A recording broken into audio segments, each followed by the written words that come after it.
구독과 좋아요, 알림 설정은 영상 제작에 큰 힘이 됩니다. 몇 시간을 인터넷에서 비생산적으로 보내고 싶은가? 그러면 구글 검색창에 나는 무엇을 전공해야 할까라고 쳐봅시다. 수많은 글들을 발견하게 될 것입니다. 일부는 엔지니어링이나 비즈니스라고 할 것이고 또 일부는 연극이나 철학, 젠더 스터디에 꿈이 있다면 그것을 추가라고 할 것입니다. 당신의 열정을 따라가라는 글에는 보통 부정적인 댓글이 여러 개 달립니다. 세상 물정을 모르고 연극학을 전공했다가는 빚더미에 앉기 십상이라는 반응이 많습니다. 이에 비해서 좋은 투자로 전공을 정하라는 글에는 백만장자의 성공담이 예시처럼 곁들여 있을 것입니다. 대학에서 무엇을 전공해야 할까라는 질문에 하나의 정답은 없습니다. 만국 공통인 맞는 키도 없습니다. 그러나 내가 좋아하는 것이 무엇인지 잘 안다면, 그리고 내가 인생에서 중요하게 생각하는 것이 무엇인지 안다면 접근이 쉬워집니다. 전공을 정할 때 고려해야 할 것들을 알아보겠습니다. 첫째는 직업과 전공이 반드시 일치하지는 않는다는 점입니다.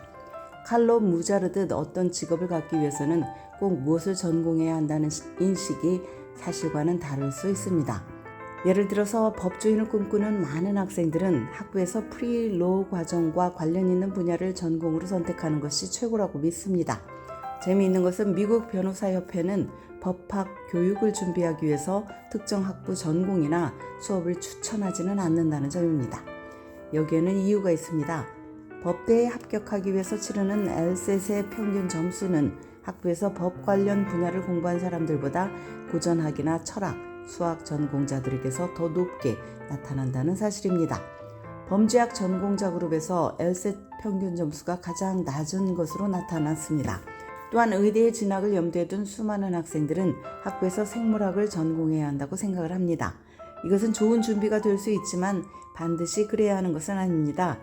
사실상 미국의 메디컬 스쿨에 등록한 학생 중에 단지 58%만이 생물학을 전공한 것으로 조사가 되었습니다. 약 절반가량의 학생들은 수학부터 인문학까지 다양한 분야의 전공자들입니다. 그럼 이런 궁금증이 생길 것입니다. 인문학 전공자들이 어떻게 의대 입학시험인 MCAT에서 더 높은 점수를 받을 수 있었을까? 사실상 인문학 전공자들이 MCAT에서 생물학 전공자들보다 약간 더 우수한 점수를 획득한 것으로 나타났습니다. 물론 학부에서 수학과 과학 수업을 건너뛰고 의대에 입학할 수 있는 것은 아닙니다. 의대에 진학하려면 다수의 생물학과 화학, 수학 수업을 포함을 해서 선행적으로 요구되는 수업들을 들어야 합니다. 그러나 이런 수업들의 크레딧을 충족하기 위해서 이 분야의 전공이 필수는 아니라는 점입니다. 둘째, 지나치게 특수화 또는 전문화된 전공은 현대 경제에서 빠르게 도태될 수 있다는 점입니다. 예를 들면 심지어 요즘 가장 전망이 좋은 것으로 각광받는 IT 분야에서도 특정 세부 분야는 사라져갑니다. 노키아와 같은 글로벌 기업은 5G 네트워크에 투자하기 위해서 수천 명의 직원을 해고를 했습니다. 그리고 IT는 90년대 말 엄청나게 각광받다 2000년대 초 붕괴한 분야입니다. 몇 년간 다시 불붙듯 인기를 얻다가 2008년 다시 붕괴했습니다. 이처럼 변화무쌍한 시기에 IT 업계에서 살아남기 위해서는 근로자들이 중요한 스킬들을 갖춰야 했습니다. 적응력과 다재다능함, 새로운 스킬을 배우는 능력 등이 매우 중요했습니다. IT 세계에서도 단지 아주 협소한 스킬만 가지고 있다면 살아남기 힘들었습니다.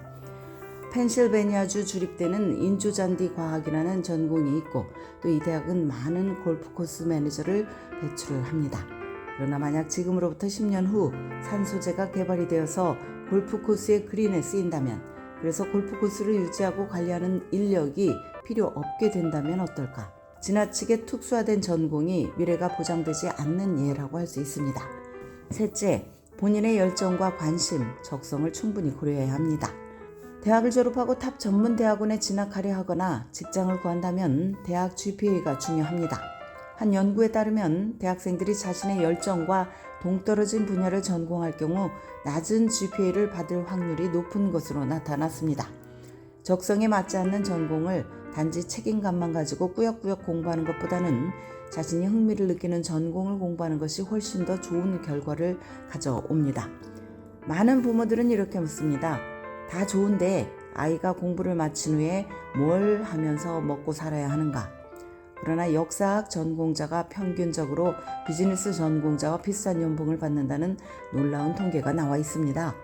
중견 커리어의 경우 철학 전공자는 건축학과 회계학 또는 마케팅 전공자보다 더 높은 소득을 올리는 것으로 나타났습니다. 결론적으로 전공 선택이 미래의 재정적 성공에 영향을 줄 수는 있으나 많은 부모들이 믿는 것만큼 직접적이고 단편적이지는 않다는 것입니다. 넷째, 부모나 사회의 압력에 굴복해서 자신의 열정과 적성에 맞지 않는 선택을 할 경우에 나중에 대학에 진학한 후에 전공을 바꿀 가능성이 높아진다는 것입니다.